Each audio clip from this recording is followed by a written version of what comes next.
नमस्कार साथियों, स्वागत है एक बार फिर से आप सभी का मेरे YouTube चैनल पर। साथियों, आप सभी जानते हैं विगत 2 दिसंबर को हम लोगों की जो एलटी अभ्यर्थियों की तरफ से विरोध प्रदर्शन रैली देहरादून के परेड ग्राउंड में हुई थी, कहीं ना कहीं वह अपने आप में सफल रही है, जिसके संकेत भी हम सभी को धीरे धीरे देखने को मिलने लगे हैं। साथियों, आप सभी जानते हैं कि उस दिन में रिजल्ट के नारे लग रहे थे और उसी दिन शाम को स्केलर का रिजल्ट जारी हुआ। मैं ये कतई नहीं कहता कि हमारी रैली के पश्चात ही स्केलर का रिजल्ट जारी हुआ है, लेकिन जिस प्रकार से आयोग के अध्यक्ष जी ने स्पष्ट किया था कि पहले एलटी का एग्जाम हुआ है तो पहले एलटी का ही रिजल्ट आएगा, स्केलर का रिजल्ट उसके बाद हम लोग देंगे, लेकिन उन्होंने स्केलर का रिजल्ट पहले दे दिया है। तो कहीं ना कहीं मान सकते हैं कि रैली अपने आप में सफल रही है और बहुत ही जल्द हम लोग जिसकी प्रतीक्षा कर रहे हैं, एलटी रिजल्ट की जो है एलटी भर्ती की कोर्ट से बहाली होगी और कहीं ना कहीं एलटी का परिणाम भी हम सबके समक्ष होगा। साथियों, जब भी रैली, प्रदर्शन, धरने, आंदोलन इत्यादि होते हैं तो शासन प्रशासन हमेशा दबाव में आया है। हमने पूर्व में भी देखा है और अब भी, क्योंकि शासन प्रशासन पर हम लोग दबाव बनाने में सफल हुए हैं। कहीं ना कहीं हमें ऐसा लगता है।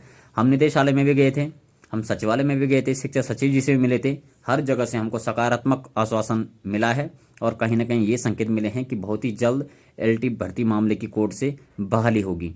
साथियों, हमारे कुछ साथी कोर्ट में लगातार तैनात हैं, मौजूद हैं, सक्रिय हैं। इस मामले को लेकर के लगातार कोर्ट में दौड़ा भागी उनके द्वारा की जा रही है। बहुत ही एक्टिव साथी हमारे साथ के हैं, आप देख सकते हैं। और साथियों, आप सभी जानते हैं कि देहरादून में जो रैली हुई है, कई लोगों ने उसमें भी बढ़ चढ़कर हिस्सा लिया है, उस रैली में प्रतिभा किया है और अपनी लड़ाई को मजबूत करने का काम किया है।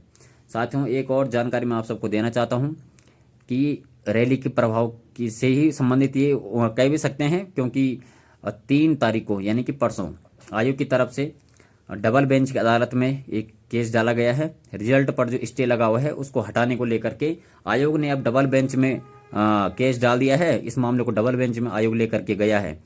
तो कह सकते हैं कि रिजल्ट पर जो स्टे लगा हुआ है उसके अगेंस्ट आयोग गया है डबल बेंच में, और उसकी भी डेट यानी कि कल 6 दिसंबर को उस पर भी सुनवाई होनी है। तो कल सिंगल बेंच और डबल बेंच दोनों जगह हमारे मामले की सुनवाई होगी और मुझे लगता है कि कहीं ना कहीं से सकारात्मक खबर, सकारात्मक चीज़ें हम सबके लिए निकल करके सामने आएगी, ऐसा मेरा विश्वास है। और मुझे पूर्ण भरोसा है कि जल्द से जल्द जिस चीज़ के लिए हम बहुत लंबे समय से प्रतीक्षा कर रहे हैं वह हम सभी को देखने को मिलेगी। अन्यथा साथियों, मैंने आपको पहले भी कहा है और अब दोबारा से कह रहा हूँ कि यदि जल्द ही इस मामले पर सुनवाई नहीं होती है तो हम लोगों ने स्पष्ट किया हुआ है, शासन प्रशासन को भी यह संदेश पहुंचा चुके हैं कि एलटी अभ्यर्थी अनिश्चितकालीन धरना देने के लिए बाध्य होंगे, क्योंकि साथियों हमको ये करना पड़ेगा। और यदि परिणाम हमारा जल्दी आ जाता है, कोर्ट से बहाली हो जाती है, तो हम लोगों को रैली, प्रदर्शन, धरना इत्यादि करने का कोई शौक नहीं है और ना ही हम ऐसा करना चाहते हैं। जिससे क्या होता है कि आम जनमानस भी कहीं ना कहीं प्रभावित होता है और शासन प्रशासन को भी मुस्तैद इसके लिए होना पड़ता है। तो ऐसा हम चाहते नहीं हैं। सरकार जल्द ही हमारा परिणाम जारी करे तो हम लोग भी जिस चीज़ के लिए प्रतीक्षा कर रहे थे वो हमको मिल जाएगी। साथियों, जिस प्रकार से सरकार की जो मंशा है, नीति है, वह कहीं ना कहीं स्थायी भर्तियों को खत्म करने को लेकर के हैं। आप देख सकते हैं 599 कला वर्ग के अनेक विषयों में अतिथि शिक्षक तैनात किए जाएंगे। तो ये जो नीति है अतिथि शिक्षकों की नियुक्ति को लेकर के, क्योंकि साथियों स्थायी भर्तियां आप जानते हैं, एलटी की भर्ती 4 साल 3 साल में एक बार आती है और तब तक इनके अतिथि शिक्षकों से काम चलाया जाता है। और ये अतिथि शिक्षक ही बाद में क्या करते हैं आप सभी जानते हैं, किस आधार पर और किस प्रकार की लड़ाई ये लोग लड़ते हैं फिर। तो मुझे लगता है कि सरकार को स्थायी शिक्षकों की नियुक्ति करनी चाहिए, समय समय पर भर्ती निकालनी चाहिए, जिससे कि रोजगार भी मिल सके और स्थायी शिक्षक भी मिल सके। एक और खबर साथियों आप देख सकते हैं, अखबार की एक खबर है आ रखी कि 1544 जो अभी परीक्षा हुई थी एलटी के पदों पर, उसका परिणाम अभी तक जारी नहीं हो पाया है और इससे क्या है कि बच्चों की शिक्षा पर प्रतिकूल प्रभाव पड़ रहा है, ऐसा इसमें लिखा हुआ है। तो प्रतिकूल प्रभाव पड़ रहा है ये भी जानती है सरकार, लेकिन फिर भी रिजल्ट हम लोगों का जारी नहीं कर रही है। और अतिथि शिक्षकों पर लगातार सरकार मेहरबान है और तमाम विषयों के अतिथि शिक्षकों को तैनात करने की अब बात कही जा रही है। साथियों, हम लोगों को इसका भी विरोध करना चाहिए और स्थायी शिक्षकों की भर्ती निकाले सरकार, इसके लिए हम सभी को लड़ाई लड़नी चाहिए, संघर्ष करना चाहिए। जब भी मौका मिलता है तो सरकार से ही मांग करनी चाहिए कि आप स्थायी पदों पर भर्ती निकालिए, चाहे कम पदों पर निकले लेकिन भर्ती निकले। साथियों, अतिथि शिक्षकों से तो काम चल ही रहा है जैसे भी चल रहा है, लेकिन स्थायी पदों पर भर्ती होनी चाहिए।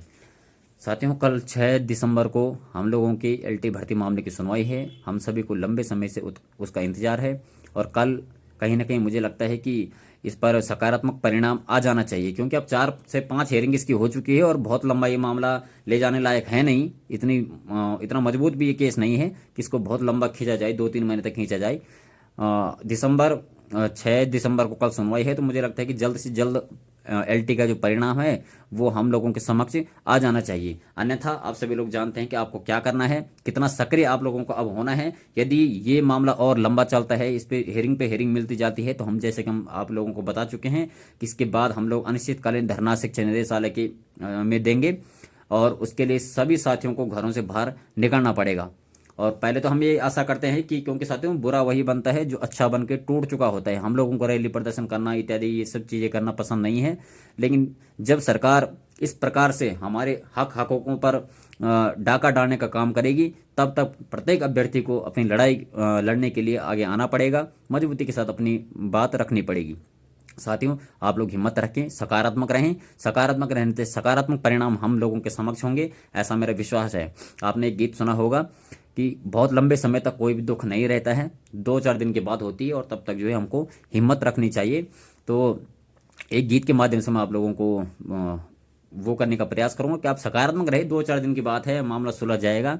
तो दुई दिनों की हौरच अब खैरी मुठ बोटी की रख, दुई दिनों की हौरच अब खैरी मुठ बोटी की रख, तेरी हिकमत आज माणू बैरी मुठ बोटी की रख, दुई दिनों की हौरच अब खैरी मुठ बोटी की रख। 2-4 दिनों की बात है, सब ठीक हो जाएगा, अच्छा हो जाएगा।